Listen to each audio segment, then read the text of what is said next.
Bienvenidos a esta 10ª clase ya. Por fin ya completamos una decena. Y hoy día vamos a seguir trabajando en cinemática.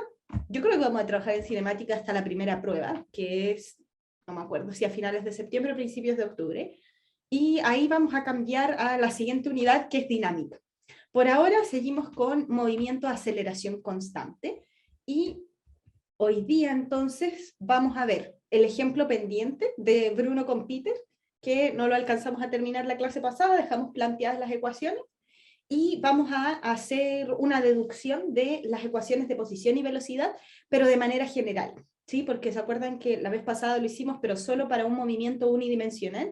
Hoy día lo vamos a hacer para cualquier tipo, y de esa manera ya vamos a tener todas las... Diría que con esta clase tenemos ya todas las ecuaciones que necesitan saber para resolver los problemas, al menos en esta primera mitad del curso, ¿sí? El resto es nuevas aplicaciones de lo que podemos hacer, pero ya prácticamente eso es el contenido. Luego vamos a estar practicando nuevos contextos en los que podemos aplicar las mismas ecuaciones en una o en dos dimensiones, pero si entienden la clase de hoy, ya están listos para el resto del semestre, no el resto del semestre, hasta la primera prueba, ¿sí?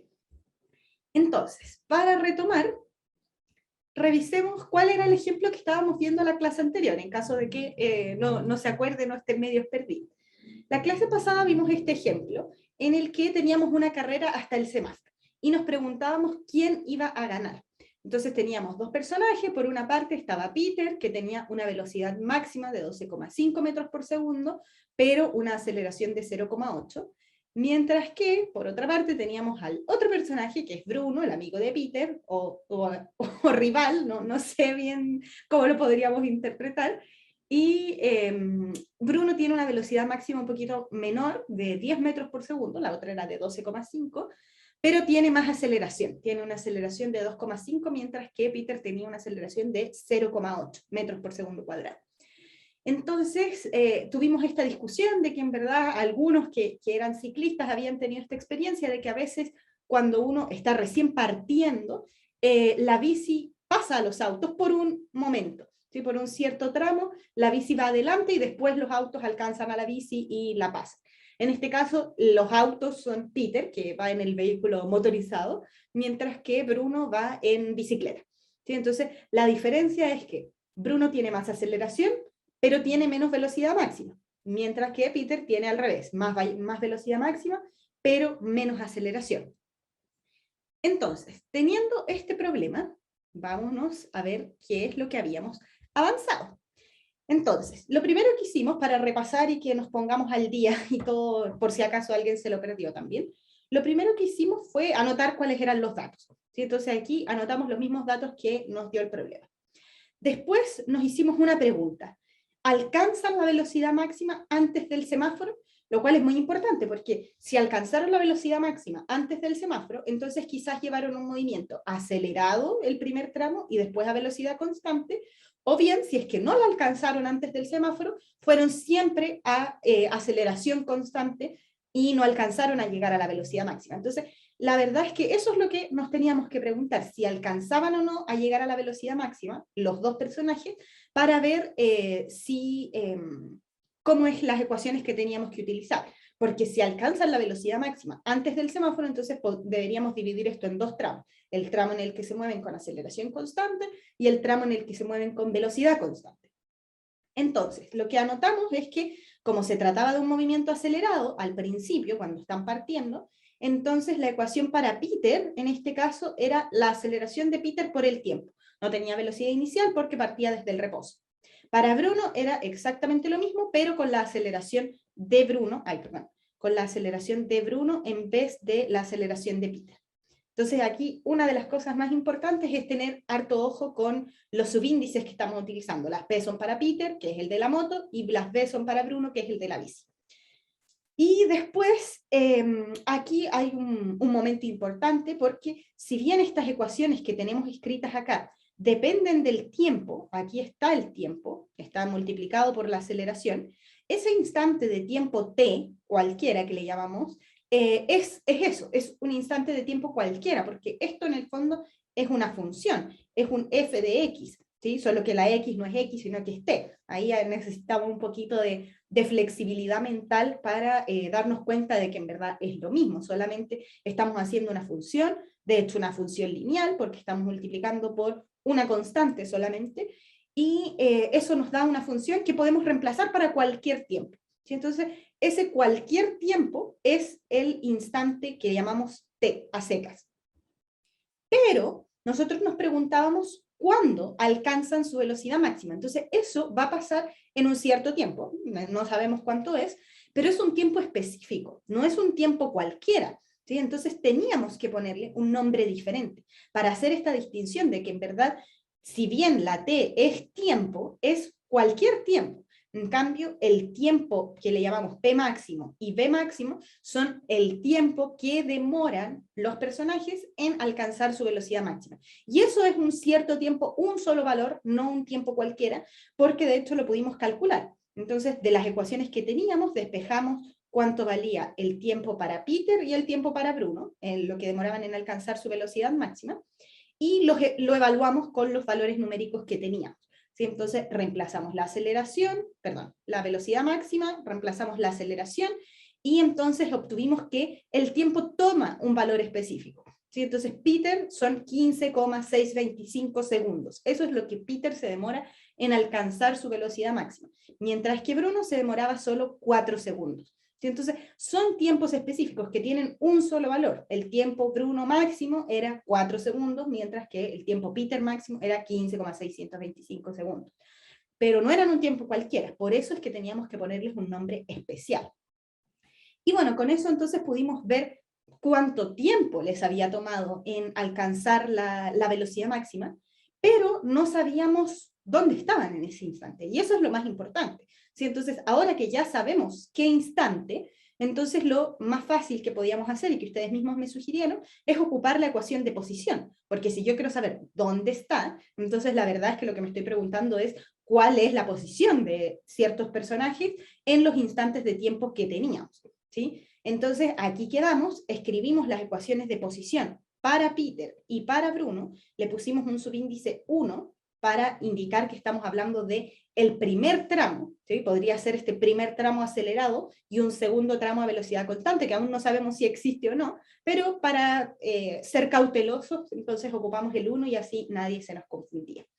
Y bueno, llegamos a que la posición para Peter no tenía posición inicial, no tenía velocidad inicial, por eso anotamos 0 y 0, y lo único que tenía era aceleración por el tiempo al cuadrado dividido en 2. Entonces, la posición para Peter y para Bruno nos quedó de la misma forma, porque ambos partían desde la posición inicial, por cómo estaba dado el sistema de referencia por el enunciado. El enunciado nos decía, el 0 está en la posición donde parten los personajes, y entonces llegamos a las ecuaciones de posición para Peter y para Bruno. Pero lo que no alcanzamos a hacer era evaluar en estos tiempos y seguir resolviendo para ver finalmente quién es el que va a ganar la carrera. Entonces, siguiendo ya esta línea de pensamiento y ahora que ya todos nos enchufamos, lo que queríamos hacer con estas ecuaciones de posición era saber dónde estaban. Entonces lo que tenemos que hacer es evaluar estas ecuaciones en los instantes de tiempo que habíamos encontrado para saber en qué posición estaban en esos instantes. ¿Sí? Entonces, evaluemos estas ecuaciones, que no sé en qué numeración quede, 3, 4, a estas de aquí les vamos a poner 5 y 6. Entonces, evaluemos 5 y 6 en los instantes de P máximo y TV máximo respectivamente. ¿Sí? Entonces, para la ecuación de Peter tendríamos que Peter en el primer tramo, evaluado en el tiempo máximo de Peter, por eso ahora cambié la T, porque no estoy ocupando un tiempo cualquiera, sino que estoy evaluando en este instante de tiempo, se va a calcular como la aceleración de Peter por el tiempo de Peter máximo al cuadrado dividido en 2. Y aquí entonces podríamos reemplazar los valores numéricos que sabíamos y la aceleración de Peter era de 0,8 metros por segundo cuadrado dividido en 2, y el tiempo máximo que le habíamos calculado a Peter era 15,625 segundos. Entonces, 15,625 segundos al cuadrado. Eso es entonces lo que tendríamos que calcular. Hagámoslo directamente en la calculadora y nos va a quedar 15,625 625 por al cuadrado. 15,625 y esto multiplicado por 0,8 y dividido en 2. Esto me da entonces 90. No, esperen, me equivoqué en algo. Otra vez, me dio un número demasiado grande. 15,625 por 15,625 por 0,8 y todo esto dividido en 2. Ahí sí. 97,6562,5. Y si revisamos las unidades, entonces aquí, en esta parte me queda segundos al cuadrado, pero acá también tengo segundos al cuadrado. Entonces esos segundos se van a simplificar y la única unidad entonces que me queda es metros. Entonces lo que sabemos es que la posición de Peter en este tiempo máximo, o sea, el tiempo, la posición que tenía cuando alcanzó la velocidad máxima es de 97 metros. La carrera duraba 50 metros. ¿Qué nos está diciendo entonces este resultado? Que no alcanza la velocidad máxima en la carrera y que está todo el rato acelerando durante esos 50 metros. Perfecto, Diego. ¿Sí? Entonces, como solo duraba 50 metros, Peter alcanzaba su velocidad máxima a los 97. Eso quiere decir que durante todo el trayecto estuvo acelerando, o sea que no tenemos el trayecto 2 para el caso de Peter, porque nunca pudo avanzar a velocidad constante en este caso, ¿sí? Porque la carrera era más corta. Entonces, anotemos esa conclusión. Peter no alcanza su velocidad máxima antes del semáforo. O sea, siempre se mueve de manera acelerada. ¿Sí? Esa es la conclusión que tenemos. Veamos ahora qué es lo que pasa para Bruno. ¿Sí? Entonces, nueva hoja. En el caso de Bruno, la posición de Bruno estaba dada por, la vamos a evaluar también en el tiempo máximo de Bruno, y estaba dada por la aceleración de Bruno dividido en 2, y esto tenemos que evaluarlo en este instante de tiempo específico. No es un tiempo cualquiera, sino que son de hecho 4 segundos. ¿Sí? Entonces, si evaluamos esto, la aceleración de Bruno era de, hoy se me olvidó, a ver, aceleración de 2,5. Entonces, la aceleración es 2,5 metros por segundo cuadrado, dividido en 2, y por el tiempo máximo que eran 4 segundos al cuadrado. Entonces, resolvamos esto, nos queda 16 por 2,5 dividido en 2. Me queda 20 metros. Metros porque, de nuevo, aquí estaban los segundos al cuadrado, por el cuadrado que estaba arriba, y acá también tengo segundos al cuadrado, entonces se me simplifican y la única unidad que queda son los metros. Por eso es que sé que el resultado está en metros, ¿sí? Tengo que fijarme en las unidades que traen los números y con eso voy a estar completamente segura de cuál es la unidad que debería tener mi resultado final. Entonces, si la posición de Bruno en el tiempo, en el instante de tiempo en el que alcanzó la velocidad máxima era 20 metros, ¿qué podemos decir de esto? Que Bruno sí alcanza su velocidad máxima. Ya, ¿y eso qué significa entonces? ¿Cómo se va a mover? Constante, aceleración constante. ¿Todo el tramo con aceleración? No, luego de los 20 metros. Ya, perfecto. Entonces va a andar con aceleración constante los primeros 20 metros y como la carrera medía 50, entonces va a andar 30 metros más, los 30 que faltan, a velocidad constante. ¿Sí? Entonces, eso es lo que vamos a anotar acá. Bruno sí alcanza su velocidad máxima. Y por lo tanto, se traslada un tramo con velocidad de velocidad constante. ¿Sí? Eso es lo que sabemos para Bruno. Ya. Entonces, con lo que llevamos hasta el momento, ya respondimos la pregunta que nos habíamos hecho inicialmente. ¿Alcanzan la velocidad máxima antes del semáforo? Peter no, Bruno sí. Entonces, la siguiente pregunta que nos podríamos hacer es ¿cuánto se demoran en llegar al semáforo? Porque sabemos que el que se demore menos es entonces el que ganó, ¿sí? Entonces, ya tenemos cierta información. Voy a anotar la pregunta para que todos estemos de acuerdo en qué es lo que estamos haciendo. ¿Quién tarda menos en llegar al semáforo?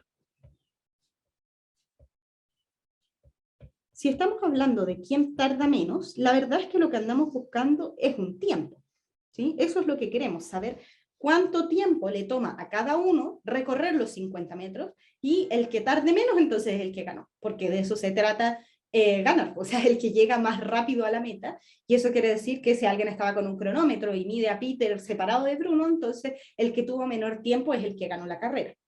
Entonces, partamos por el caso de Peter, ¿sí? Entonces, en el caso de Peter, sabemos que Peter se desplazó durante todo el trayecto con aceleración constante. Entonces, ¿cómo se desplazó con aceleración constante? Si yo quiero saber cuánto tiempo le tardó en recorrer los 50 metros, la verdad es que ya tenemos la ecuación para eso, porque la única ecuación que está rigiendo su movimiento es la ecuación a aceleración constante, porque todo el trayecto se movió con esa aceleración. Entonces, sabíamos, para el caso de Peter, usando la ecuación, el tiro me devuelvo porque no sé qué número era, la ecuación en la que teníamos la posición para Peter, es la ecuación 5, esta que tenemos acá. Entonces, en esta ecuación nosotros ya teníamos cuál era la posición de Peter para cualquier instante de tiempo. Entonces, usando la ecuación 5, podemos encontrar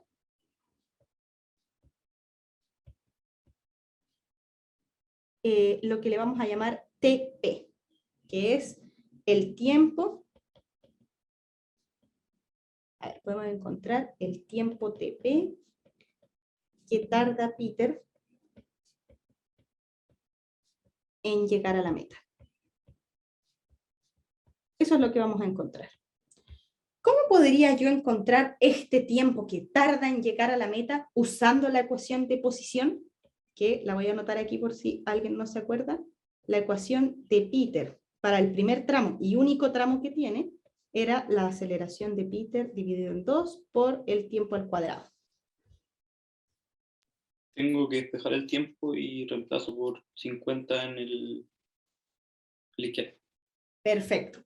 Entonces, para anotarlo rigurosamente, lo que sabemos en el fondo es que le pusimos un nombre a ese instante de tiempo que tarda Peter en llegar a la meta, pero no sabemos cuánto vale. Lo único que sabemos es que la posición de Peter en este instante de tiempo, en el instante específico que no sé cuánto vale, es 50 metros, ¿sí? Porque eso es lo que quiero, saber cuánto tiempo demoro en recorrer los 50 metros. Y esto entonces sabemos que va a ser igual a la aceleración de Peter dividido en 2 por el tiempo TP, que no sé cuánto vale.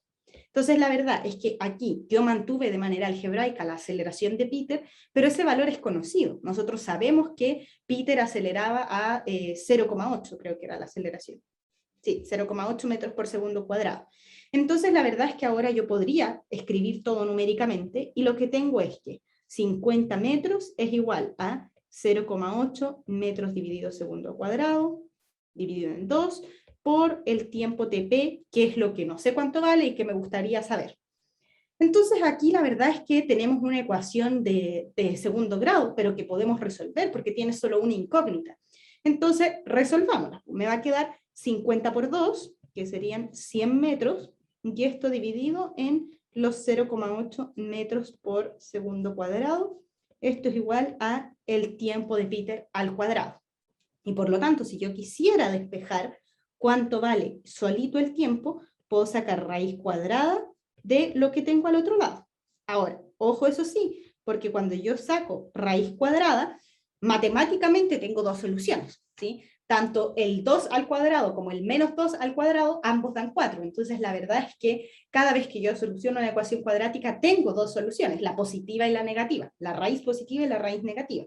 Entonces aquí en verdad, si resolvemos lo que hay, si resolvemos la raíz, me queda 100 dividido en 0,8, que eso es 125, y si a esto le saco raíz cuadrada, entonces me queda 11, bueno, más o menos 11,1803, bla, bla, bla, muchos números, segundos, ¿sí? Porque aquí lo que pasa es que se me simplifican los metros, este segundo al cuadrado le vamos a sacar raíz, y por lo tanto la unidad solamente me quedó en segundos. Ahora, anoté esto así como con puntitos porque el número no era un decimal finito, es un decimal infinito no periódico, ¿sí? Entonces, la verdad es que este número, si es que nosotros lo quisiéramos reportar, tendríamos que reportarlo con una cierta cantidad de cifras significativas. Primera vez en el curso que ocupo esa palabra de manera oficial, pero tiene mucho que ver con lo que vamos a ver en el laboratorio hoy, ¿sí? Entonces, por eso es que no le pongo exactamente cuántos números tenemos, y la verdad es que el uso de cifras significativas es solamente en el resultado final, ¿sí? Porque si no pierdo precisión en el camino.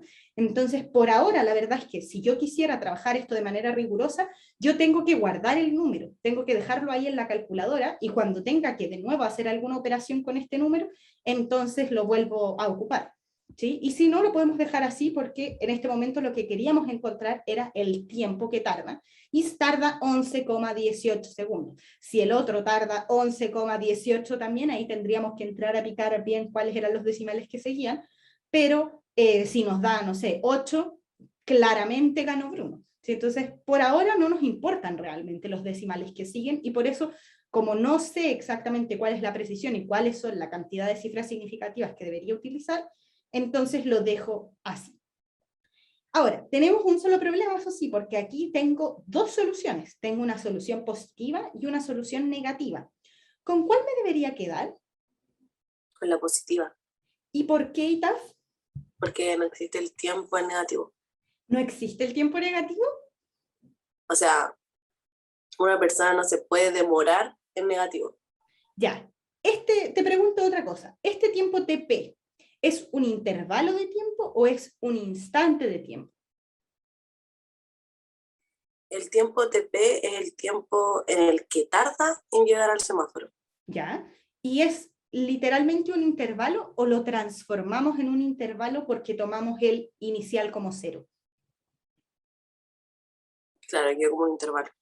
¿Sí? Entonces, la verdad es que es un poco raro, porque claro, uno podría pensar que este es un intervalo de tiempo, es el tiempo que tardó Peter en recorrer los 50 metros. Pero la verdad es que cuando nosotros evaluamos, o sea, cuando reemplazo aquí TP en la ecuación, ese es un instante de tiempo.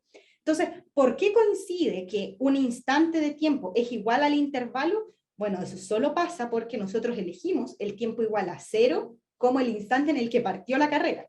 ¿Sí?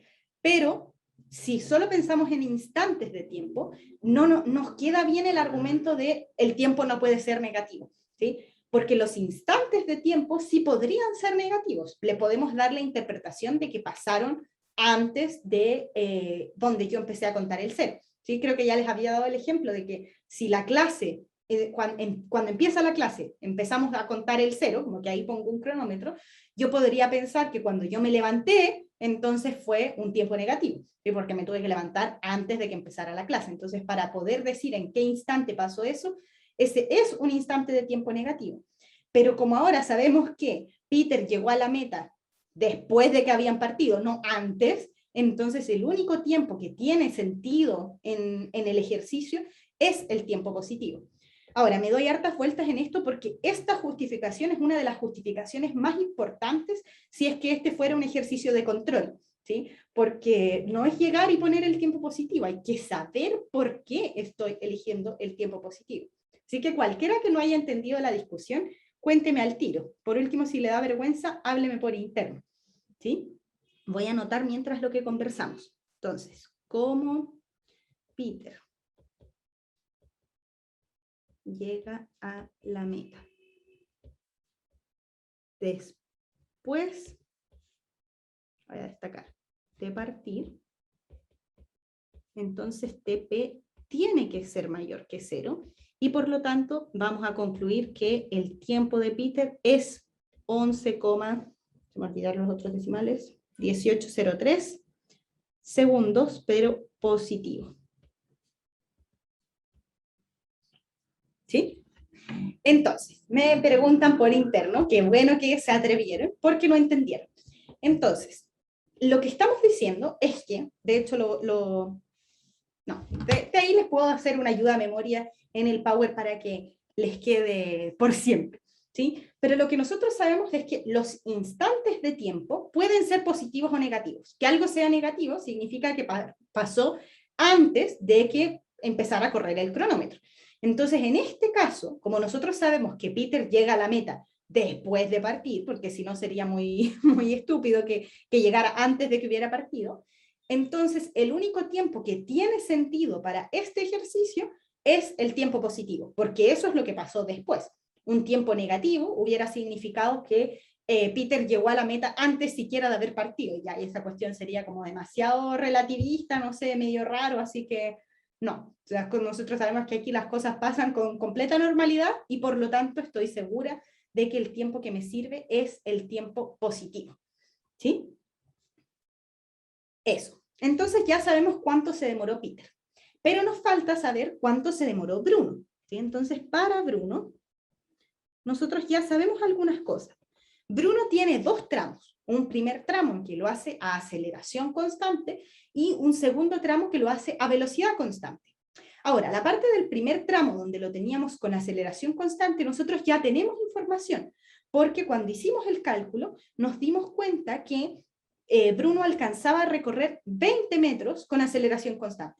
Entonces ya sabemos lo que hizo los primeros 20 metros. Lo único que nos falta es, y de hecho sabemos cuánto se demoró en recorrer esos 20 metros, porque se había demorado 4 segundos en alcanzar la velocidad máxima. Entonces ya sabemos que 4 de los segundos que han pasado los pasó con aceleración constante.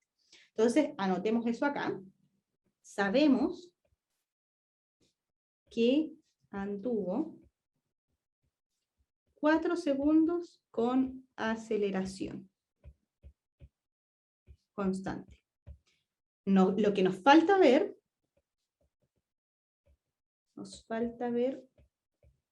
cuánto tiempo anduvo con velocidad constante. Entonces, para el segundo tramo de Bruno, vamos a escribir una segunda ecuación de posición. Le voy a llamar X sub Bruno, pero número 2, porque es el segundo tramo que va a recorrer. El primero era el que iba a aceleración constante, y este entonces va a ser el segundo tramo cuando vaya con velocidad constante. Entonces, va con velocidad constante. Si yo quiero saber cuánto se demora en recorrer lo que me falta, entonces necesito saber cuál es la ecuación de posición que me rige este tramo. ¿Cómo podría escribir yo la ecuación de posición para Bruno si va con velocidad constante?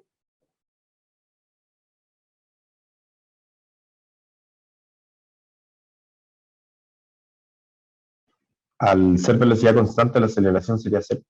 Ya, perfecto. La velocidad constante significa que no hay cambio en la velocidad, y como la aceleración era el cambio de la velocidad, entonces no hay aceleración.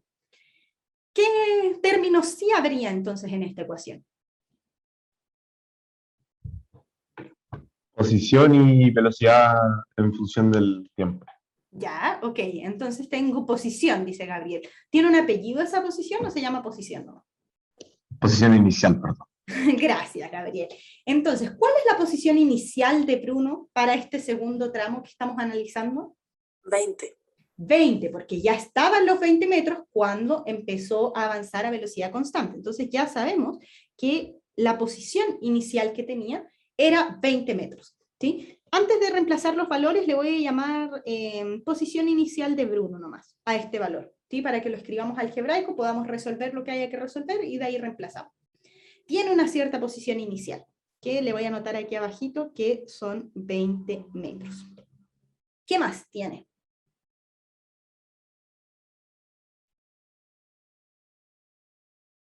¿Qué más escribo? ¿Estamos listos con la ecuación de posición? La posición final es 50. Ya, también sé eso, ¿cierto? La posición a la que tiene que llegar es 50. Pero antes de eso, ¿tengo lista ya la ecuación de posición? Porque con los 50 voy a tener que evaluar esta función. Faltaría la velocidad. Falta la velocidad, falta el término que tiene la velocidad por el tiempo, ¿sí? ¿Cuál es la velocidad que tendría que poner acá? Serían los 10 metros por segundo, ¿Por qué? porque como Bruno anda los primeros 20 metros de aceleración constante, Ajá. llega a su como máxima, es que no sé si máxima velocidad a ese punto, pero llega a su máxima velocidad, entonces los otros 30 lo hace a esa velocidad, a los 10 metros por segundo. Perfecto. Y si, porque lo que dice la ecuación, dice que aquí yo tengo que poner la velocidad inicial. ¿Por qué coincide que entonces debería yo poner los 10 metros por segundo, que es la velocidad máxima, no la velocidad inicial? Porque es Ahora la estamos velocidad. tomando que partió en ese punto, o sea, estamos midiendo el segundo tramo, ¿no? Y ahí se anduvieron peleando la respuesta. Perdón. Javiera, no te preocupes. Javiera, ¿qué ibas a decir tú? A ver si estamos de acuerdo. No, era lo mismo que era el segundo tramo, entonces era la velocidad inicial de ese tramo. Perfecto, ¿sí? Entonces, como estamos estudiando solo el segundo tramo, cuando empieza este segundo tramo, Bruno ya traía una cierta velocidad, no está partiendo desde cero. Partió de cero en el primer tramo, pero en este caso, la velocidad inicial de este tramo es la velocidad máxima. Entonces, ya le tenía puesta una letra a eso, de la velocidad de Bruno máxima. Y esto es entonces lo que voy a tener que multiplicar por el tiempo. Ahora, no me acuerdo quién fue, creo que fue... Ay, no me acuerdo. ¿Quién fue la persona que dijo que tenía que evaluar en 50 metros? Yo, profe. Anto, ya. Entonces, Anto, ¿cómo lo hago? ¿Qué tengo que hacer? Hay que reemplazar los valores, como reemplazar el X, la velocidad y el tiempo. O sea, porque como nos dan todos esos valores, se reemplaza, o sea, el tiempo es el que no nos dan, entonces se Eso reemplaza, sí. por ejemplo, Ujú. la posición final. ¿Ya? ¿Cómo escribirías? Paremos un momento. ¿Cómo escribirías la posición final? O sea, algebraicamente, antes de escribir igual 50 metros. Voy a refinar la pregunta. ¿Podrías llegar y decir que esto es igual a 50 metros? Según yo, sí, pero no estoy tan segura. Ya, Anto no está tan segura. A ver, comodín No. del público. Yo creo que no, porque como es el segundo tramo, son los... es 50 menos 20, serían 30 metros. Ah, ya, esa es una buena discusión, ¿sí? Quizás podríamos hacer un diagrama, ¿sí? Entonces vamos a hacer aquí un diagrama. Yo no hice el diagrama porque ya lo teníamos en el PPT, entonces me lo salté, pero efectivamente lo que siempre uno debería hacer es hacer un diagrama para estar seguro de todo. Entonces aquí vamos a dibujar a Bruno, soy pésima dibujando bicicletas, ¿ya? Así que vamos a dibujar, este puntito es Bruno. Listo. ¿Sí? No es que los físicos queramos hacer todo de puntitos, pero no somos buenos dibujando, al menos yo no, o sea, a mano no. Bueno, ese puntito es Bruno, y lo que sabíamos es que se desplaza con aceleración un cierto tramo, hasta aquí más o menos los 20 metros. Este es el tramo que hace con aceleración, y este es el tramo que hace con velocidad constante o sin aceleración. Entonces, hace estos dos tramos, pero por cómo estamos midiendo y por cómo el ejercicio nos daba el sistema de referencia, aquí nosotros tenemos el cero, con los positivos de la X hacia la derecha y los positivos de la Y hacia arriba. ¿Sí? En verdad el de la Y me daba lo mismo porque se está moviendo solo a lo largo del eje X. Pero cuando nosotros escribimos esta posición, ¿sí? Nosotros ya estamos diciendo que la posición inicial es 20, ¿sí? O sea que estamos parados en este punto. Entonces, si yo quisiera evaluar en esta ecuación, ¿cuál debería ser la posición final que yo tengo que evaluar? ¿Es 30 o es 50? Ahí sería 30. ¿Ya? ¿Qué opinan los demás? ¿Por qué sería 30, Anto? Porque con aceleración ya la tenemos. ¿Ya? ¿Y dónde estoy empezando a medir yo las cosas? Desde el 20. Y entonces, ¿por qué tiene posición inicial? Porque si yo empiezo a medir desde el 20, eso equivale a que yo ponga el sistema de referencia acá. Ah, ya entendí. A ver si todos entendieron. Porque si yo mido desde el 20, si yo pongo el sistema de referencia acá, de hecho, a ver, lo voy a hacer en otro color. Vamos a hacer en azul. Si pongo acá un nuevo sistema de referencia, entonces, con un sistema de referencia puesto en los 20 metros, efectivamente la posición final no es 50, ¿sí? Porque estamos midiendo desde acá y la posición entonces serían solo esos 30 metros que tenemos acá. Pero si hacemos eso, que se puede, entonces la posición inicial de Bruno no es 20. ¿Cuánto sería la posición inicial de Bruno para este nuevo sistema de referencia? 0. 0. 0, ¿cierto, Javiera y Anto? Porque puesto así el sistema de referencia, Bruno está partiendo desde el comienzo, ¿sí? Entonces, esa es una buena discusión, porque depende de dónde nosotros pusimos el sistema de referencia, cuál va a ser la posición final. Porque acordémonos que posición es dónde estoy respecto a un sistema de referencia. Entonces, en este caso, si nosotros tenemos el sistema de referencia puesto acá, entonces Bruno tiene posición inicial y la posición final es 50, porque son toda la distancia que hay entre el origen del sistema de referencia y el punto final. ¿Se entiende? Profe, Y Taf, dime. entonces como si hubiera puesto 30 en la X, se tendría que haber puesto como 0. Exactamente. otra. Y de hecho los invito a que hagan el ejercicio y veamos si llegan al mismo tiempo, ¿sí? Porque uno esperaría que sí, pues da lo mismo de cómo yo medí las distancias, o sea, las posiciones, porque las posiciones son respecto a un sistema de referencia, pero el tiempo que demoré en recorrer esas ciertas distancias debería ser el mismo, pues no debería cambiar dependiendo de cómo yo estoy midiendo las posiciones, ¿sí? Entonces, como ya empezamos con una cierta posición inicial, nos vamos a quedar con esta forma, ¿sí? Poniendo el sistema de referencia en el 0, ¿sí? Y entonces la posición inicial de Bruno es 20 metros y la posición final a la que tengo que llegar es 50, ¿sí?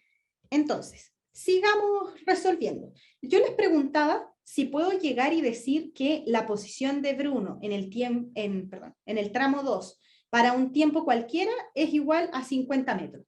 ¿Puedo llegar y hacer que esas dos cosas son iguales? O sea, ¿puedo llegar y decir esto? Espera, tenemos entonces, para que no se nos desordene, que la posición de Bruno en el segundo tramo es igual a 50 metros. ¿Puedo decir eso? ¿Sí o no? No lo anoten aún, lo voy a dejar en signos de pregunta.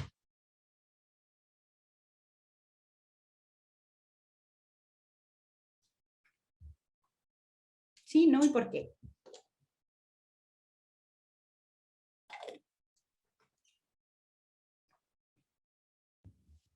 Se pusieron tímidos. A ver, atrévanse nomás, si es para aprender. ¿Qué creen ustedes? No sé sinceramente si estoy en lo correcto, pero considerando que lo que falta por recorrer son 30 metros y es una velocidad constante, a eso debería ser de que el intervalo de tiempo que me falta por recorrer son 30 metros los que yo tengo que completar con la velocidad. Entonces yo pondría 30, quizás. Ya, esa es la discusión que teníamos recién, ¿sí? Y tiene que ver con dónde tú pones tu posición inicial, ¿sí? Si tu posición inicial es 20, entonces eso quiere decir que tú estás poniendo el sistema de referencia en el 0, y por lo tanto parto ya alejado del sistema de referencia, que sería 20. Pero si es que yo pongo el sistema de referencia acá, entonces no estoy partiendo desde el 20, estoy partiendo solamente desde el 0, porque ahí estoy poniendo el sistema de referencia. Y por lo tanto, la posición final para este sistema de referencia sería 30. De hecho, para que hagamos la prueba, voy a poner este otro sistema de referencia, ¿sí? Y vamos a anotar esa ecuación. Pero son dos cosas diferentes, o sea, ambas son válidas, pero hay que pensarlo bien, ¿ya? Entonces, voy a dejar eso en pausa. Esto está aquí en una nube, por si acaso. De ahí vamos a seguir conversando de eso. Pero lo que tenemos es que otra forma de hacerlo con el sistema azul, sistema azul, ¿cómo me quedaría de hecho lo voy a escribir en azul para que nadie se me confunda? La posición de Bruno en el segundo tramo del sistema de referencia a azul, de hecho le voy a poner aquí a azul. ¿Cómo sería la ecuación de posición para Bruno si pongo acá en el punto azul el sistema de referencia? Con posición inicial 0. Posición inicial 0. Entonces, ¿qué es lo único que me queda? El tiempo y la velocidad. ¿Ya? ¿Y cuál es la velocidad que tengo que poner? La máxima. La velocidad máxima. Entonces, la velocidad de Bruno máxima, porque esa es la que lleva durante todo el trayecto, por el tiempo. Y no tengo posición inicial, ¿sí? Y tampoco tengo aceleración porque era un movimiento a velocidad constante.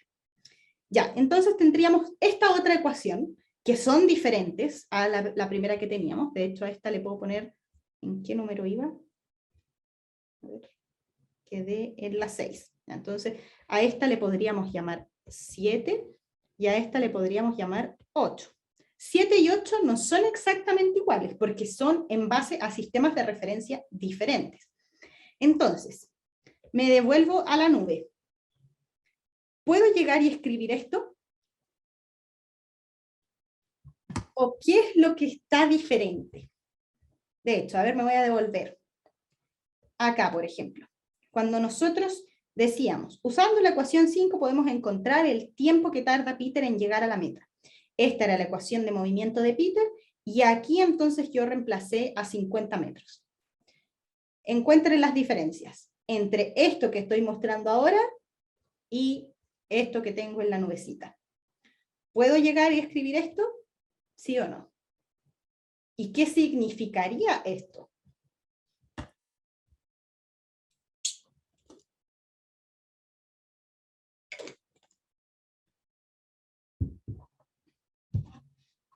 ¿Encontraron las diferencias o no?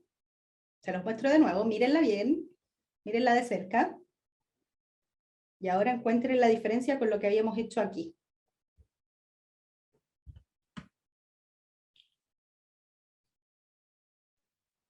O sea, lo que cambia es el subíndice del X. O sea, que está en verdad el Peter y la otra el 1, creo, pero el 1 y el 2 supongo que es importante. Ya, el 1 y el 2 es una cosa importante, porque de hecho este llevaba el 1 porque era el primer tramo con aceleración, y además tenemos la diferencia que este era de Peter y el otro era de Bruno. ¿Hay alguna otra diferencia?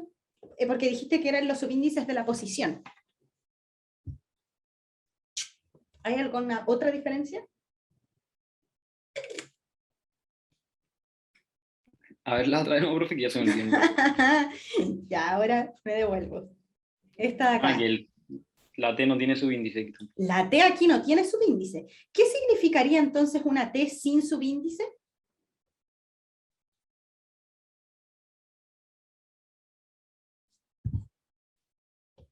O sea, que es un tiempo independiente de ninguno de los dos personajes. Es un tiempo independiente de los personajes. ¿Alguien quiere complementar eso? ¿Qué es un tiempo T, así a secas? Un instante de tiempo. Un instante de tiempo, ya, ok. ¿Un instante de tiempo específico? ¿O cualquiera?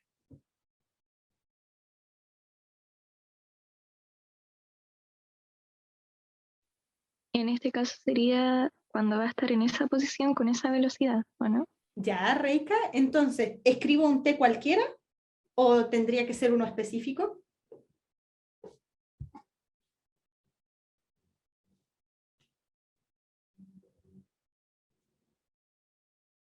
Les voy a dar otra pista. Si yo escribo o decir un tiempo cualquiera, es lo mismo que decir en matemáticas para todo tiempo, ¿sí? Entonces, Si aquí yo escribo xb sub 2, x sub v2, eso.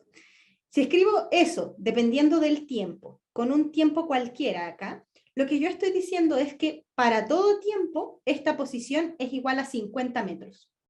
¿Eso es lo que quiero decir? No. No. ¿Por qué, Reika? ¿Qué es lo que quiero decir?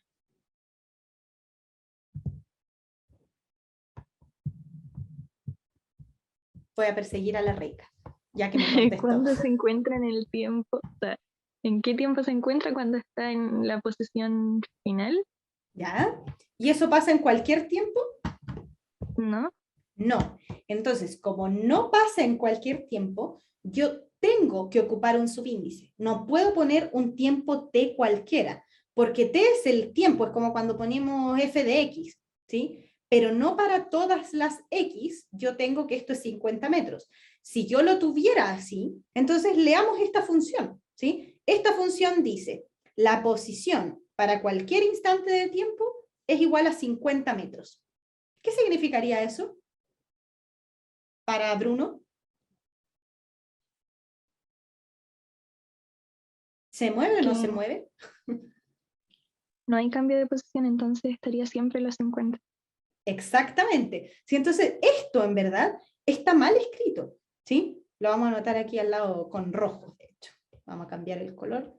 Esto de aquí está mal escrito, porque esto significaría que Bruno está en 50 metros, en la posición 50 metros, todo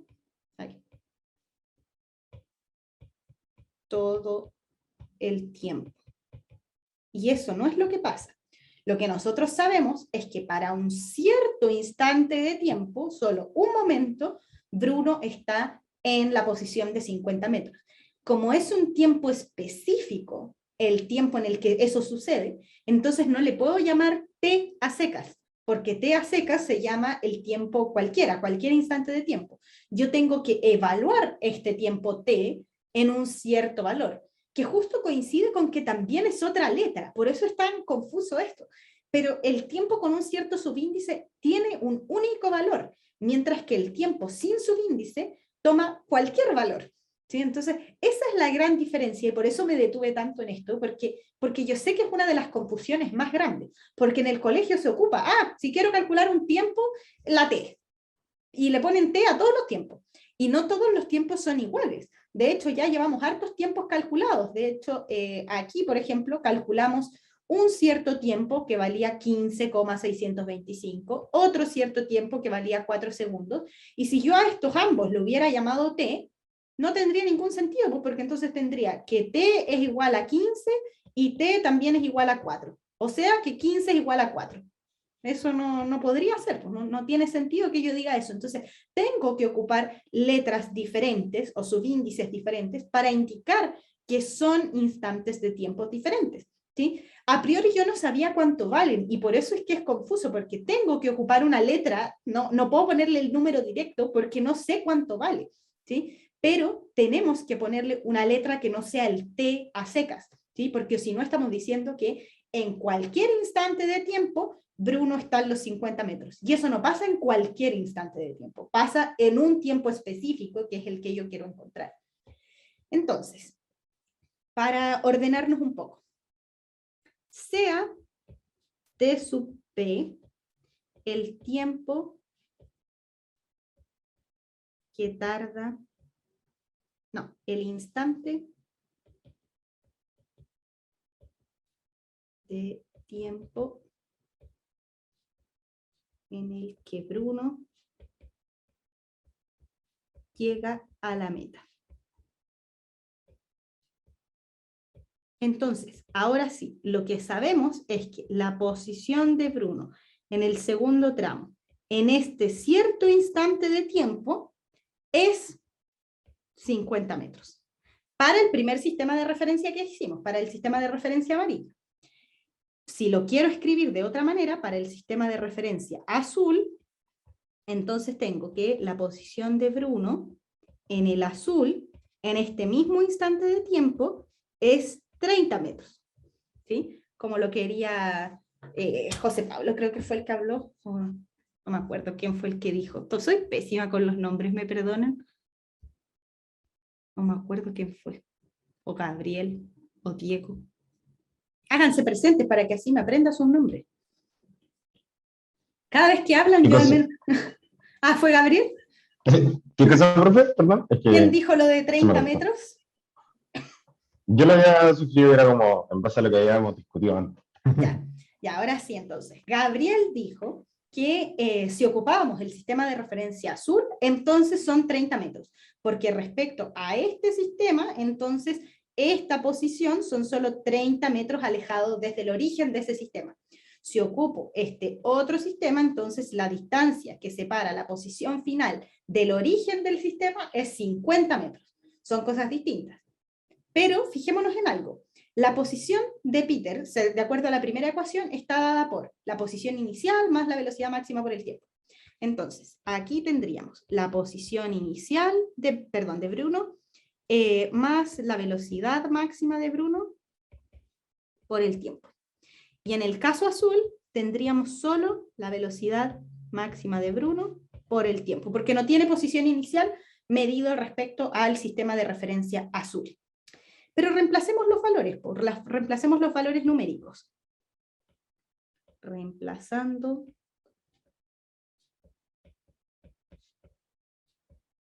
los valores numéricos, nos quedaría.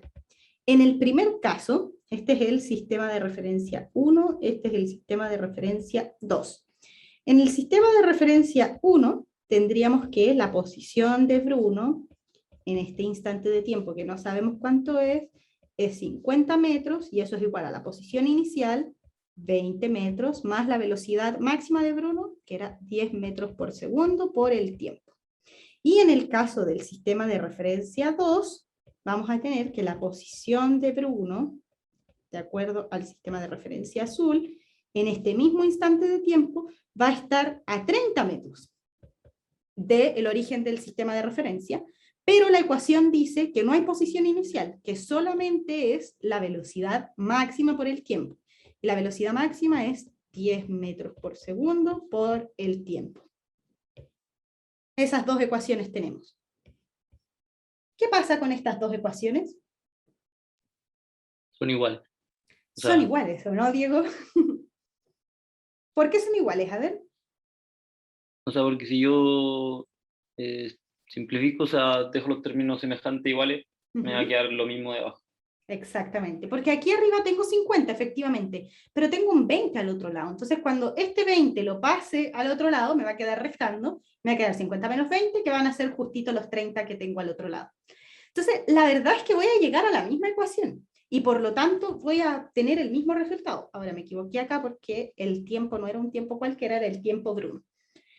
Entonces, da lo mismo el sistema de referencia que yo ocupe, pero tengo que ser consistente con el sistema, porque, repito, si ocupo este sistema de referencia, entonces la posición inicial, desde la cual parte Bruno, era 20 metros.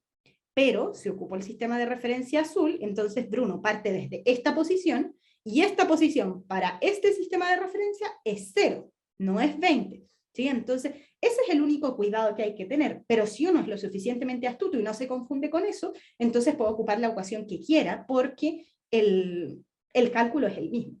¿Sí? Entonces, ahora que vimos que es el mismo, como es lo mismo, me voy a quedar solamente con el sistema de referencia 1, ¿sí? Que es igual al 2. Y la ecuación que tendría entonces sería 50 metros igual a 20 metros más 10 metros por segundo por el tiempo de Bruno.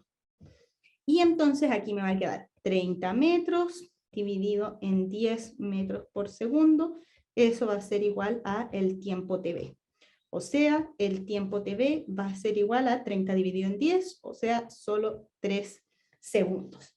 El tiempo, el instante de tiempo en el que Bruno llega a la meta es 3 segundos.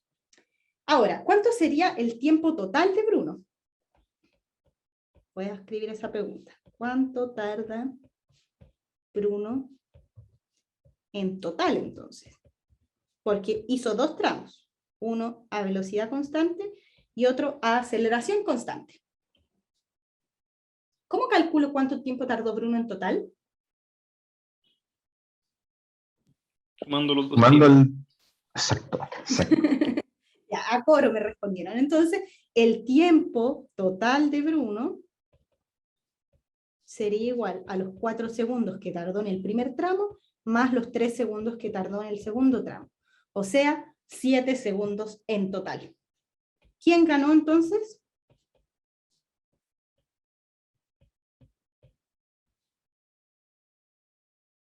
Los Bruno. ¿Por qué, Agustín? O Diego, no sé quién habló. Es que a ratos no me Pero, marcan. porque se demoró menos en llegar a la meta, o sea, el instante de tiempo que llegó es menor que el de Peter. Perfecto. Entonces, notando que el tiempo que tardó Peter es más grande que el tiempo que se demoró en total el Bruno, entonces podemos concluir que Bruno gana. Ganó la bici en esta carrera. ¿Sí? Entonces, con esto terminamos de resolver el problema. Me devuelvo al Power. Creo ¿Sí? que le quedó al revés la diferencia. El tiempo de Peter. Es que depende aquí de la cosa, porque una cosa es que el tiempo sea más grande y otra cosa es que la velocidad sea más grande. Si yo quiero saber quién ganó, entonces eso es lo que lo hizo en menor tiempo. Y lo que estamos diciendo acá es que Bruno es más chiquitito que Peter. El tiempo que tardó Bruno es más pequeño que el de Peter. Entonces, por eso concluimos que Bruno gana. ¿Sí? Yes. Ahí sí. Sí, es un poquito confuso. Ya, entonces, si me devuelvo al Power, lo que nos preguntaba era quién gana. Ya sabemos que gana Bruno. Y les dejo planteado para que se pregunten ustedes y a ver si me cuentan cómo lo harían. Si yo les cambio la pregunta, les digo, ¿cuál es la mínima distancia necesaria para que Peter gane? Para que gane Peter y no Bruno. ¿Qué es lo que tendría que pasar? ¿O cómo lo harían? Si es que se les ocurre. Si no, se las dejo para que lo piensen.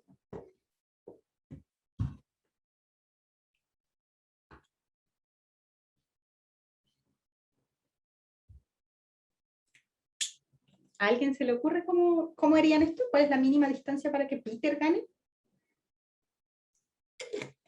No estoy seguro, pero quizás si uno iguala las dos ecuaciones, quizás ahí podría conseguirse algo, no estoy seguro en verdad. Ya. ¿Y qué sería igualar las dos ecuaciones en la vida real?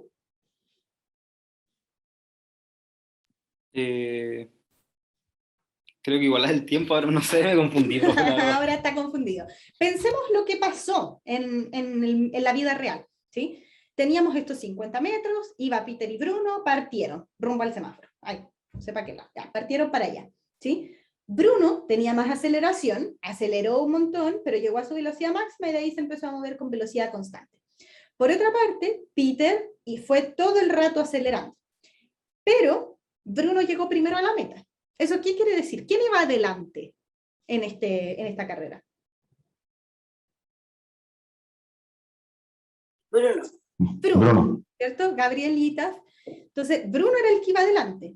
¿Qué es lo que necesito que pase para que Peter gane? Que haya mayor distancia para que cuando uno termina de experimentar la aceleración, Ya. el otro que tiene constante vaya aumentando su velocidad, por así decirlo. Pero el que va constante puede aumentar su velocidad. El que va con aceleración constante, o sea, ahí perdón, sí. uno que iría con aceleración constante y el otro que tiene o sea, no una aceleración, sino que el que tiene velocidad constante va a llegar a un punto en que no va a avanzar más por intervalo de tiempo, Ya. y el otro que tiene aceleración sí va a avanzar más, pero va a necesitar más recorrido, más distancia para alcanzar esa velocidad máxima. ¿Y cómo podríamos encontrar esa distancia? Sería como en la ecuación posición, cambiar el valor de los 50 metros ¿Ya? por otro valor, Ya, perfecto. haciendo como la relación a que llegue un momento en que aquí teníamos la diferencia de que Bruno era 7 segundos y Peter era 11, y algo, ya, que eso cambie. Llegar a un punto en el que eso cambie, en el que el tiempo de Bruno sea mayor. ¿Ya? Y pensándolo, no en los tiempos, pensándolo en las posiciones que tienen. Bruno todo el rato aquí fue adelante, ¿cierto? ¿Qué es lo que yo necesito que pase con Peter para que Peter gane? Que su posición sea mayor a la de Bruno. Eso es lo que necesito, ¿cierto? Que lo adelante, ¿sí? Que adelante a Bruno. Si yo quiero saber lo mínimo, ¿qué es lo de qué instante estoy hablando? A ver si alguien me cachó la pregunta. Del instante de tiempo donde pasa justo eso. ¿Ya? ¿Pasa justo qué? Que la posición del de la moto, que se me olvidaron los nombres, No el de importa, la el moto de la será moto. más grande que el de la bici. ¿Ya? Si es que la posición del de la moto es más grande que el de la bici, ya estamos seguros que ganó. ¿Cómo podríamos estar seguros de que empatan? Sería, Cuando igual. ¿Y Taf, qué ibas a decir? o sea, que yo estaba viendo como por la velocidad instantánea, ¿Ya? como, leía como una ecuación por algo así. Ujú. Ya. Sí, va por ahí la cosa, ¿sí? Entonces, para que la piensen un poco, tiene que ver con esto de que se alcancen en algún momento, ¿sí? De que uno pase al otro, y con eso entonces vamos a poder ver cuál es la mínima distancia que se necesita. Se las dejo planteadas para que ustedes las resuelvan como ejercicio para practicar en algún momento. Así que por ahora nos vamos a ir a recreo, vamos a tomarnos 10 minutos y a la vuelta les voy a mostrar cómo es que funciona lo de las ecuaciones de movimiento, pero en un caso general, no en un caso de una sola dimensión. Así que eso, chicos, nos vemos en 10 minutos.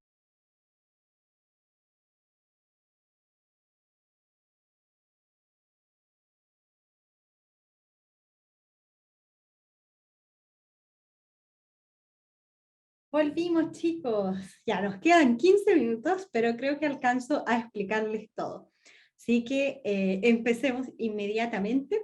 Lo que les quería mostrar en este segundo bloque es repasar un poco y concluir lo que estuvimos conversando la clase pasada, porque yo sé que se me espantaron un poco con lo de las integrales. Entonces, quería explicarles bien qué es lo que eso representa y cómo entonces podríamos encontrar ecuaciones más generales para el movimiento acelerado que estamos viendo. Porque, como dijimos en un principio, aceleración constante no significa que sea en una sola dimensión, como lo vimos para velocidad constante. Entonces tenemos que lograr escribir esto de manera que sea válido para las direcciones que yo quiera, o sea, no solo a lo largo del eje X, sino que también a lo largo del eje Y, o incluso a lo largo de ambos ejes, y ver qué es lo que sucede con eso.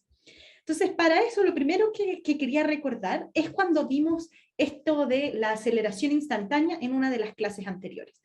Cuando vimos lo de aceleración instantánea, lo que hicimos es que vimos que la aceleración media se podía observar en la gráfica de velocidad en el tiempo como la pendiente de la recta que unía dos puntos dentro de la gráfica. Entonces yo tomaba un punto dentro de la gráfica, otro punto, hago una recta, y la pendiente de esa recta era equivalente a hacer el cálculo de la aceleración media para el intervalo de tiempo entre estos dos instantes, o sea, aquí desde el 0,9 hasta el 2, por decir algo, segundos. Y lo que vimos en verdad es que si yo quería hacer esto de manera instantánea, lo que había que hacer en verdad era empezar a disminuir el intervalo de tiempo. Entonces yo juntaba un poquito más los puntos, los juntaba un poquito más, y si los junto demasiado, entonces la verdad es que lo que termino haciendo es calcular la pendiente de la recta tangente. Y vimos que eso era entonces equivalente a calcular la derivada de algo. Entonces, primer resumen, que es algo importante que sepan, primera conclusión: cuando yo calculo la pendiente de la recta tangente, eso está asociado a las derivadas, ¿sí? Cada vez que quiero calcular la pendiente de la recta tangente de algo, entonces es lo mismo que calcular la derivada de ese algo. En este caso teníamos, para hacer la aceleración entonces es la derivada de la velocidad respecto del tiempo, porque es la pendiente de la recta tangente en el gráfico de velocidad en el tiempo. Primera conclusión.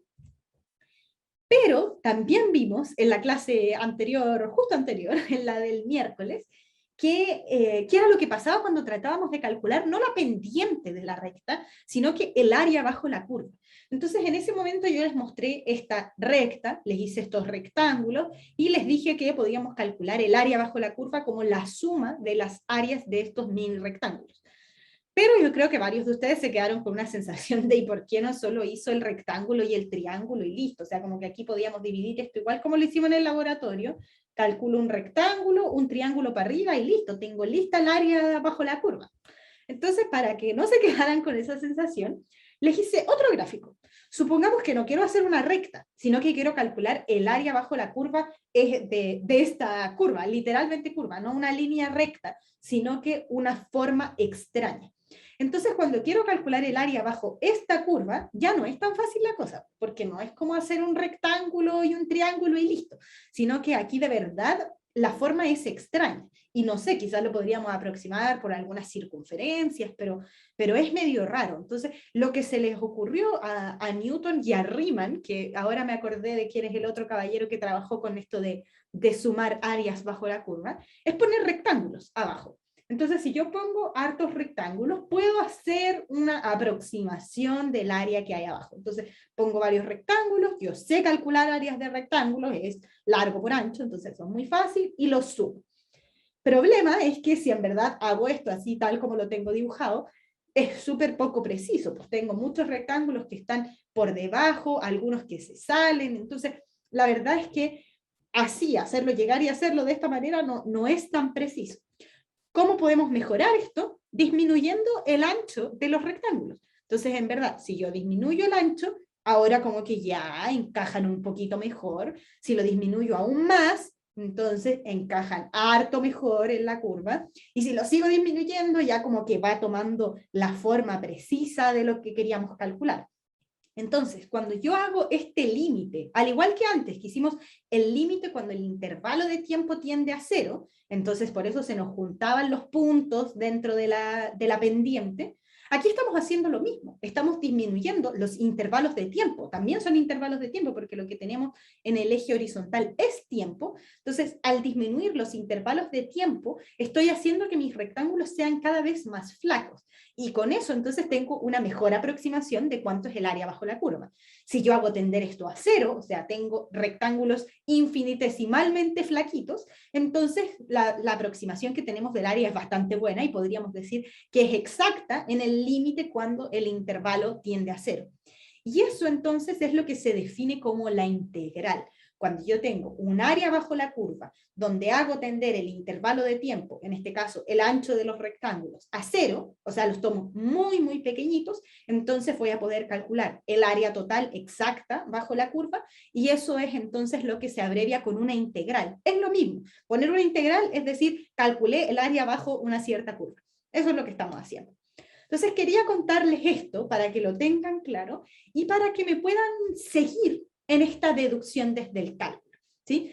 Con esto vamos a deducir desde el cálculo, desde las integrales, cómo son las ecuaciones de movimiento, la de posición y la de velocidad, para un caso general, ¿sí? No lo podemos hacer como lo hicimos en la clase pasada, ¿sí? A partir del gráfico solamente, sino que ya necesitamos herramientas del cálculo un poquito más avanzadas para que entiendan de dónde salieron las ecuaciones. Pero ahora, antes de que les muestre nada, quiero decir que estas diapositivas en naranjo que les voy a mostrar, necesito que me sigan, no que las escriban, no que, o sea, si las quieren escribir, genial, pero me interesa más que las entiendan a que ustedes se sientan capaces de hacer esta deducción, ¿no? En el curso jamás les vamos a pedir que hagan la deducción, yo solo se las quiero mostrar para que ustedes sepan por qué tenemos las ecuaciones que tenemos, ¿sí? No que yo las inventé, sino que salen de alguna parte. Entonces todos por favor respiren profundo, que nadie entre en pánico y les voy a mostrar cómo se hace esto de manera rigurosa. Entonces, lo primero que podemos hacer es decir que vamos a considerar un movimiento con aceleración constante, pero no vamos a hacer la restricción de que es a lo largo del eje X.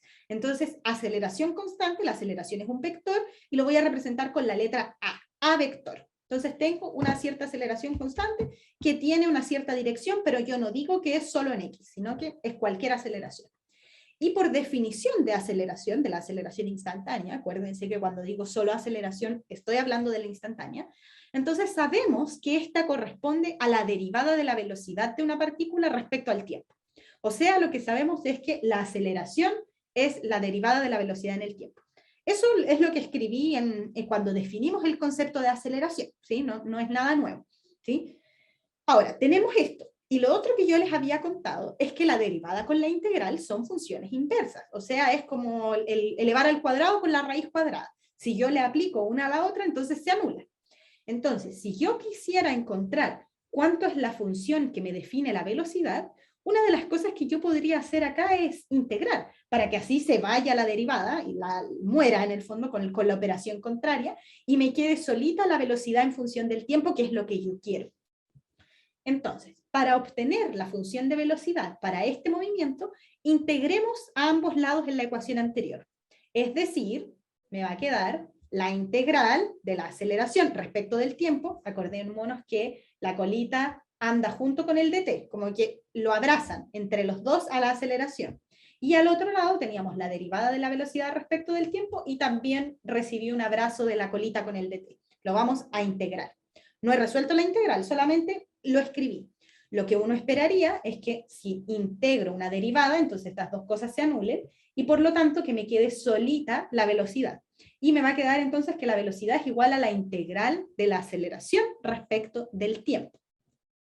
Ahora, como la aceleración es constante, aquí se pueden devolver a la clase anterior cuando les hice la resolución a mano de cómo se hacía una integral, pero lo que sabemos es que es lo contrario a la derivada. Entonces, si en la otra le restábamos 1 al exponente, acá se lo sumamos, y si es que antes multiplicábamos por lo que había quedado, ahora dividimos, ¿sí? Entonces, eso es lo que estamos haciendo. Y en este caso, entonces, si tengo solita la aceleración, lo que va a pasar es que va a aparecer un tiempo, porque aquí estaba el tiempo elevado a 0, y acá entonces aparece el tiempo elevado a 1 dividido en 1. Aquí les pido que me crean que así se resolvía la integral. Si alguien de ustedes sabe un poquito más de integrales o le gusta la matemática, puede averiguar un poco más cómo funciona esto, pero por ahora necesito que me crean, ¿sí? No que empiecen a desesperar, ¿sí? Respiren profundo todavía. Ahora, además de esto, como no estoy poniendo límites de integración, ¿se acuerdan que la semana pasada les puse desde un tiempo inicial hasta un tiempo final? Como aquí estoy escribiendo esto sin esas cosas, lo que va a pasar es que también se puede hacer, pero una vez que yo resuelva, voy a tener que sumar una constante. Una constante que es vectorial, porque si no, no me calza la ecuación. Acuérdense que a este lado, al lado izquierdo, tengo un vector, y por lo tanto al lado derecho también tengo que tener un vector, o si no la ecuación no está balanceada, ¿sí? Entonces, esa constante, a priori, yo no sé cuánto vale, pero la puedo conocer si evalúo la función b de t para un cierto valor conocido. Entonces, supongamos que ese valor conocido es el instante inicial. Entonces, llamemos que la velocidad que yo tengo, vector, la velocidad en x y en y, para el instante de tiempo 0, le vamos a llamar v sub 0. ¿Sí? Es la velocidad que tengo en el instante 0, vector, o sea, con una cierta componente en x y una cierta componente en y. Y si evalúo entonces en la expresión anterior, me va a quedar que la velocidad en 0 es igual a la aceleración por el tiempo, que vale 0, más la constante, y eso entonces dijimos, le pusimos nombre, se llama v sub 0. Entonces de esto me va a quedar que a por 0 es 0, y por lo tanto c es igual a la velocidad inicial. Entonces, si reemplazo todo lo que tenía, voy a llegar a una ecuación muy parecida a la que ya teníamos, que la velocidad en el tiempo es igual a la aceleración por el tiempo más la velocidad inicial. La gran diferencia es que ahora no la tenemos con los subíndices x, porque no solo es válida para x, sino que también es válida para cualquier vector. Entonces, primera cosa importante, la velocidad v de t de un móvil que se mueve con aceleración constante para un cierto instante de tiempo t está dada por velocidad en el tiempo más v sub 0 más a por t, que es una ecuación idéntica a la que ya habíamos visto, por eso lo estoy haciendo rápido, porque yo sé que ya agarraron cómo era esta ecuación, pero que ahora es vectorial. Y que sea vectorial significa que en verdad yo la puedo descomponer, porque el v sub 0 es un v sub 0 en x y un v sub 0 en y, tiene dos componentes. Y la aceleración también tiene dos componentes, a sub x y a sub y. Entonces, en verdad, si reordeno las x con las x y las y con las y, me va a quedar que tengo b sub 0 en x más a sub x por t, que es lo que habíamos encontrado, es el b sub x de t, o sea, es la velocidad variando en el tiempo, pero solo a lo largo de una dirección, la dirección en x. Y también entonces a la otra componente le voy a llamar b sub i de t. Estas dos son unidimensionales, o sea, solamente van a lo largo de la x, y lo que nos está diciendo la ecuación nueva es que en verdad, si yo quiero armar el vector velocidad, tengo que hacer la velocidad inicial más la aceleración por el tiempo en cada una de las dimensiones. Ahora, si seguimos con esto, porque esa era la ecuación de velocidad, entonces también podemos ver qué es lo que pasa con la posición. Lo que sabíamos a priori es que la velocidad instantánea se define como el cambio de posición en el tiempo, que si lo hago infinitesimal es la derivada de la posición respecto del tiempo. Entonces, esto era lo que teníamos como velocidad. Yo quiero saber cuánto vale el r de t, pero está atrapado adentro de una derivada. Entonces, apliquemos la operación contraria. Me va a quedar la integral a ambos lados de lo que teníamos. Y la gracia de haber hecho eso es que ahora la integral se elimina con la derivada. Entonces, teníamos eso, que si lo resolvemos, entonces la derivada que teníamos en... Ay, se me perdió el mouse. Aquí está. No, me devuelvo. La derivada que teníamos a este lado se anula con la integral y me deja solita la posición, y por lo tanto me queda que la posición es la integral de la velocidad respecto del tiempo. O sea, el área bajo la curva, ¿ya? Pero dejemos eso ahí en pausa. Entonces, si reemplazo la velocidad con lo que teníamos antes, con lo que acabamos de encontrar, que es la velocidad inicial más la aceleración por el tiempo, entonces ahora resuelvo esta integral. Me va a aparecer un t al lado de la velocidad inicial, porque le sumé 1 al exponente, entonces t igual a 0, o sea, t elevado a 0 ahora es un t elevado a 1, y el t elevado a 1 ahora es un t elevado a 2, dividido por el 2, que era lo que me había quedado. Entonces, con eso obtenemos que la posición está dado por la velocidad por el tiempo, más un medio de la aceleración por el tiempo al cuadrado, más la constante, que no sabíamos cuánto vale. Pero haciendo lo mismo que hicimos antes, o sea, evaluando para un valor conocido, como por ejemplo la posición inicial, entonces podemos decir que la posición en el tiempo cero es la posición inicial, y por lo tanto, si reemplazo por el 0, me va a quedar que la constante es igual a la posición inicial, y por lo tanto, mi ecuación de posición es la posición inicial más la velocidad inicial por el tiempo más un medio de la aceleración por el tiempo al cuadrado. Con la única diferencia de que ahora es un vector y no es solamente a lo largo del eje X. Entonces, resumiendo, la posición de un móvil que se mueve a aceleración constante para un cierto instante de tiempo está dado por el vector posición, que le llamamos R, que es la posición inicial, más la velocidad inicial por el tiempo, más un medio de la aceleración por el tiempo al cuadrado.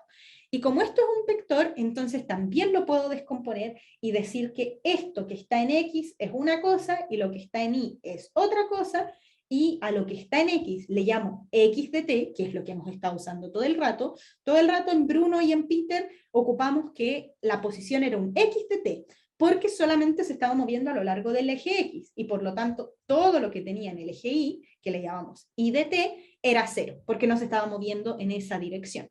Entonces, esto que estamos viendo ahora es mucho más general de lo que teníamos antes. Y de hecho, para resumir, y con esto termino, nosotros podemos ver cómo se relacionan estas variables. Vimos que la velocidad es la derivada de la posición en el tiempo, y la derivada era la pendiente. Entonces lo que sabemos es que la pendiente en un gráfico de posición es la velocidad. Y al mismo tiempo, si integramos esto, lo que sabemos es que la posición solita es igual a la integral de la velocidad, o sea que el área bajo la curva en un gráfico de velocidad es la posición, devolviéndome. Y haciendo lo mismo para la aceleración, como la aceleración es la derivada de la velocidad, entonces la aceleración es la pendiente de la recta tangente en un gráfico de velocidad. La pendiente en un gráfico de velocidad es la aceleración, y análogamente entonces si lo integro, el área bajo la curva del gráfico de aceleración es la velocidad. Sé que esto es un poco enredado, entonces aquí les tengo el resumen más grande. Posición, velocidad, aceleración, los tres gráficos que podríamos hacer. Si avanzo hacia la derecha, entonces tengo la pendiente. ¿A qué me refiero con esto? La pendiente en el gráfico de posición es la velocidad. La pendiente en el de velocidad es la aceleración. Y si me muevo para el otro lado, entonces el área bajo la curva en el de aceleración es la velocidad, y el área bajo la curva en el gráfico de velocidad es la posición, o el desplazamiento que se realizó, el cambio de posición. Con esto espero que se entienda ya cómo es que se relacionan esto de las derivadas y las integrales. En verdad lo único que importa es que sepan que las derivadas son las pendientes y las integrales son las áreas bajo la curva. Con eso están listos. Y solo para comparar los dos movimientos, habíamos dicho que el movimiento a velocidad constante tenía estas ecuaciones, posición inicial más la velocidad inicial por el tiempo, y que para la velocidad teníamos siempre la velocidad constante, entonces igual a la inicial. Ahora en el de aceleración constante tenemos lo mismo. Aquí tengo posición inicial más velocidad inicial por el tiempo, pero con un término más, el término de la aceleración. Y lo mismo en la de velocidad. Tengo la velocidad inicial más otra cosa que tiene la aceleración. Entonces, en ese sentido, podemos ver que las ecuaciones de aceleración de alguna manera incluyen a las de velocidad, solamente que se toma aceleración igual a 0. Entonces, esto es genial, porque no me tengo que aprender tantas ecuaciones. Lo de aceleración constante incluye a lo de velocidad. Y por lo tanto, si yo me aprendo solo las ecuaciones de aceleración constante y sé que velocidad constante significa aceleración igual a 0, entonces solamente me tengo que saber 3 ecuaciones. De hecho, 2. ¿Sí? Y con eso puedo resolver todo lo que viene en el curso. Eso les quería mostrar, chicos. Entonces, hoy día vimos el ejemplo que teníamos pendiente y la ecuación de posición y velocidad para un movimiento cualquiera, de manera vectorial. Para la próxima sesión, entonces, vamos a ver una aplicación que les había prometido del movimiento de aceleración constante, que es la caída libre. Vamos a ver que esto es independiente de la masa y vamos a ver un ejemplo. Lo siento por haberles quitado 5 minutos extra de su tiempo, pero quería terminar. Así que eso, chicos, nos vemos el miércoles.